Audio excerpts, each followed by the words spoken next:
Fenland Crusader here. So I've been running the Ford Model A pickup truck well for about 10 years now, and I mean everybody local knows me with this old truck, and she's come to a point now where the old Model A engine is the old four banger is getting very rattly to the point like if you're on a main road now, we're in the way, completely in the way. You know, if you can get between 35 and 40 miles an hour, it runs at its best. But as soon as you go a bit higher, she's got like, I don't know, a bit like a hollow knock if you like, but it's not happy. And if you push it on any more, it's very job to sort of ease the throttle so by as it you know, it's got that happy spot on it, and she's just not there. And before it goes bang, I mean, look, for the last 5 years we've always said like, this is the last year we'll have it to bits, this is the last year we'll have it to bits. We're 5 years on and we still ain't done it, so I've decided to take it out before we do, you know, blow it up. But of course I like the V8 flatheads. I've got one in the shed, it runs well, so this is where we're at. We decided to out the four banger and put the flathead V8 in, which we have done. So this is where we're at. That's what this series is going to be about. It's about my old Ford Model A pickup truck, engine conversion.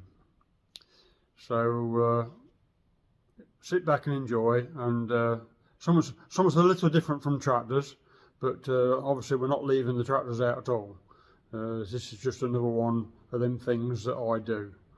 So yeah, right, we'll catch you later. Okay, so we're going to put the truck on the ramp, and then we've got a video of the V8 running on the floor.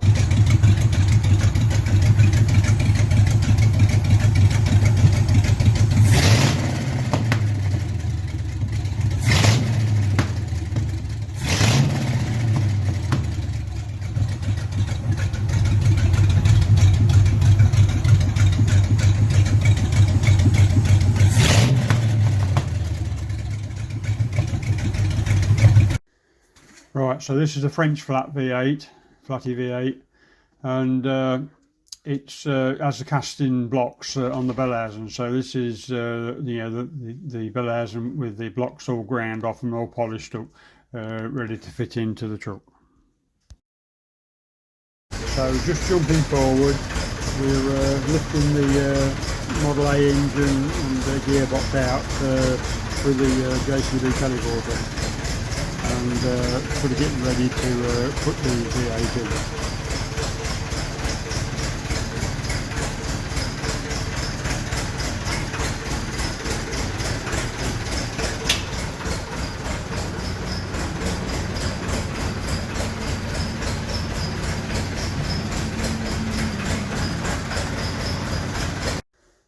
Right, well, the engine and gearbox is in, and it just sits there on wooden blocks waiting to have the mountings made. Okay, so we're under the Model A now, and this bit here I'm tapping the torch on, that nice shaped bit, was the original engine mount, and it was bolted in them 4 holes there, look. 3 holes, should be 4 I think. Anyway, it was bolted there, and then the engine was bolted, yeah, from there to there, if you get me meaning. So the engine was bolted directly on the end of that. I thought, well, it's a nice piece. Pretty dark under here, but it's a nice piece, and nicely shaped and everything, and it lends itself to doing what it's doing now, and that's the gearbox support bracket, if you like. And then the only thing I had to do was make that that bracket that you can see there, which there you go, look. Because as soon as you take the torch away, everything goes black, look. Because this piece here is original to the gearbox. It's got this big rubber cushion in between it, look. And this bit is my adapter to adapt the back end of the Thames box to my Model A torque tube swivel.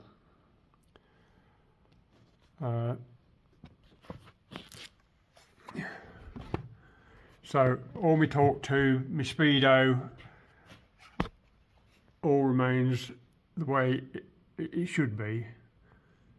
Bolted onto my adapter, which in turn bolts onto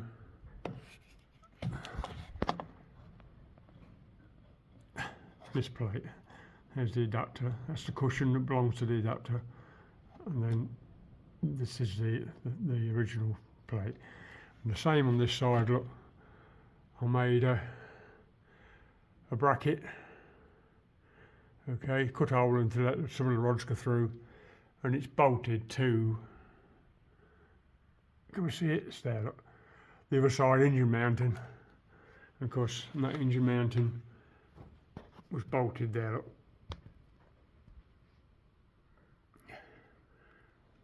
So they prove useful to use them, and it's made it look quite nice. I will go up the top and take some pictures because it's really dark down here. Okay, this is the picture from the inside the cockpit,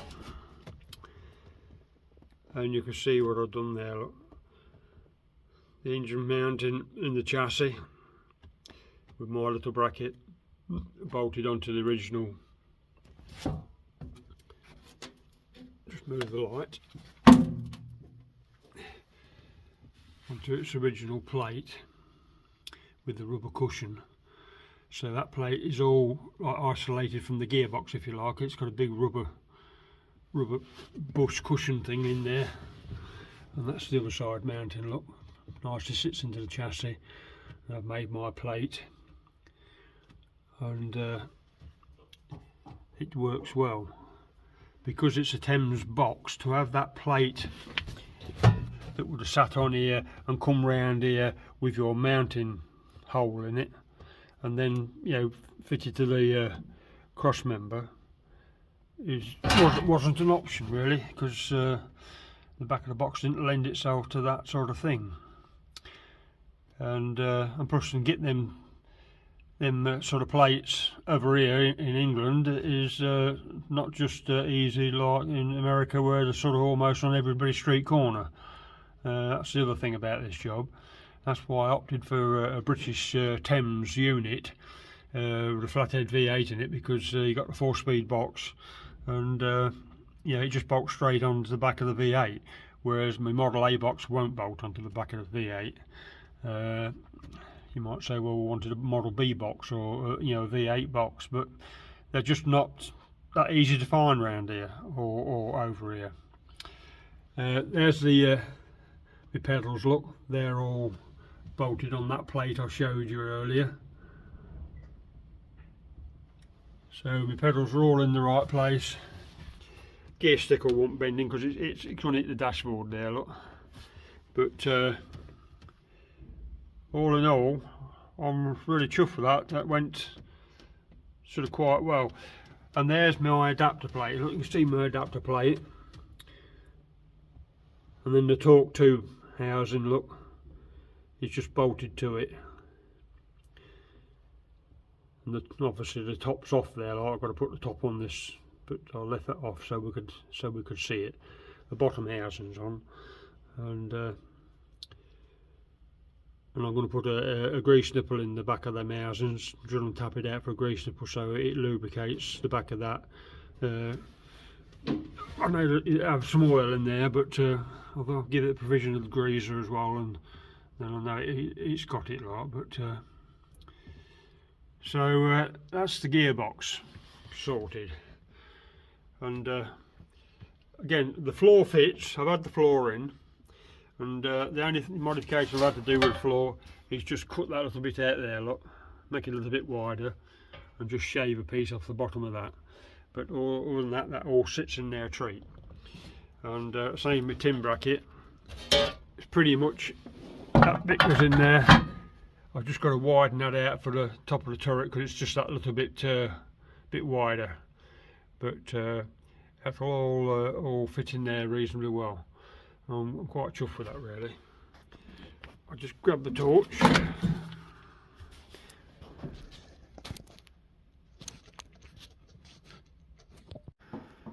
Right, so this is the front of the engine then, with the water pump mountings. My rubber mount there, look, sits on a 10mm plate that I've welded into the cross member. The same as that one, look. Welded that into the cross member. I've got once the engine's out, I've got another little support bracket to put on there to the bottom. I'll get my finger in there. Yeah, the bottom of this channel where it comes up in there.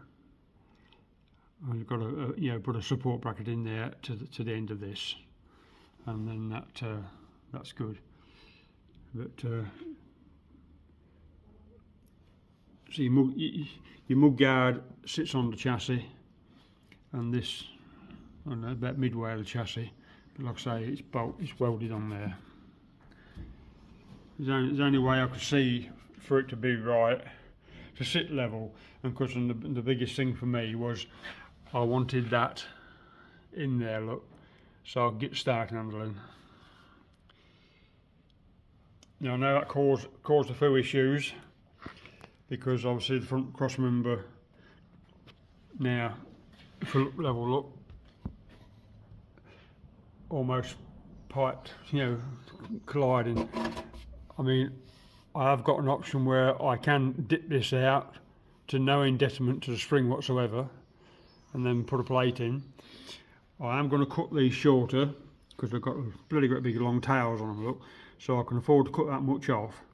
And then if I get them cranked hoses, hopefully I'll be able to get the radiator there. The only thing is with a modern day radiator, that the aluminium ones and that I see online and so forth, they're from here flat straight across. So that being the case, the bloody pipe's like right up here. Where's my tail end, hose end here?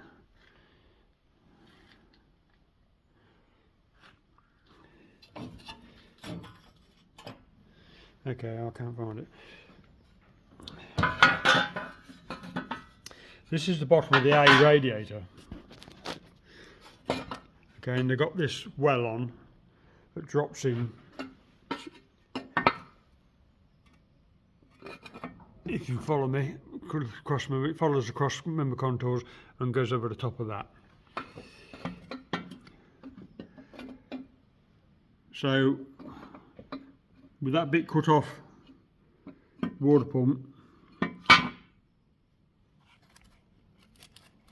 it's got lighting issues here. Let me just move a torch. Right. Now with a pipe that's got the crank in it, how to fit in there a treat. But still got that well in there, sits on top of the cross member. My radiator is going to be one of my biggest issues. I will have to make my own bottom tank for a radiator to get what I want, because I wanted that so as it would line up with the starting handle. So you can put the old cranker in there and have it as the Model A should have. So you've got a starting handle.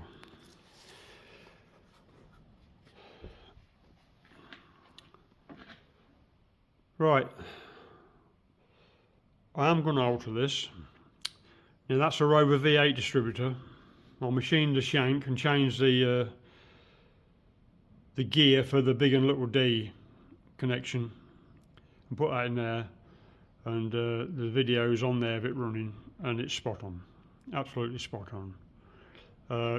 So what I am doing now, I've got a crab distributor, and I'm going to take the internals of one of these and put in a crab distributor.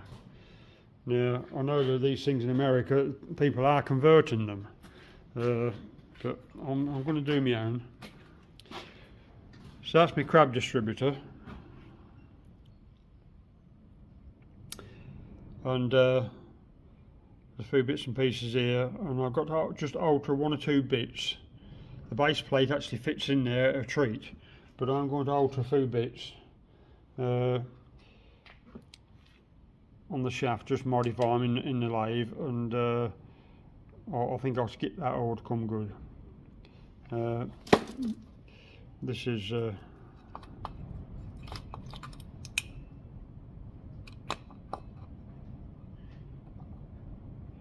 it's the bottom bearing already in,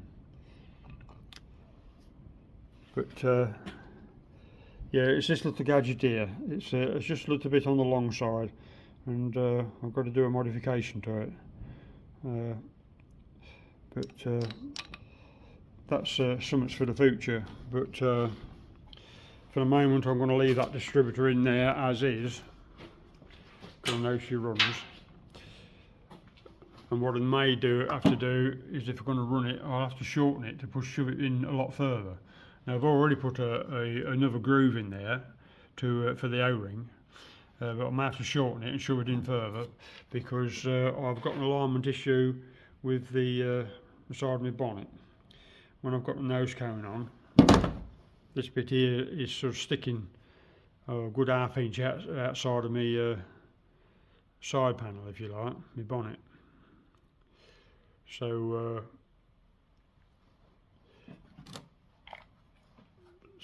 that's not bad, not really a big major issue, because if I get my crab distributor to work, then I ain't got a problem at all, because that'll sit in there and the job will be a good one. The next biggest obstacle you got with this is the steering box. Steering box is going to be a right pain. The boys in America fit the F100 steering box. Well, yeah, that's good. You know, F1s are all over the place over there. They're a bit of a rare commodity over here. So I have got another thing for that, but that's a fresh video though. Anyway, that's where I'm at. She's in there, she's sitting where I want it to sit. I've just got to make the rest fit. So we'll look at the have a look at the clearance.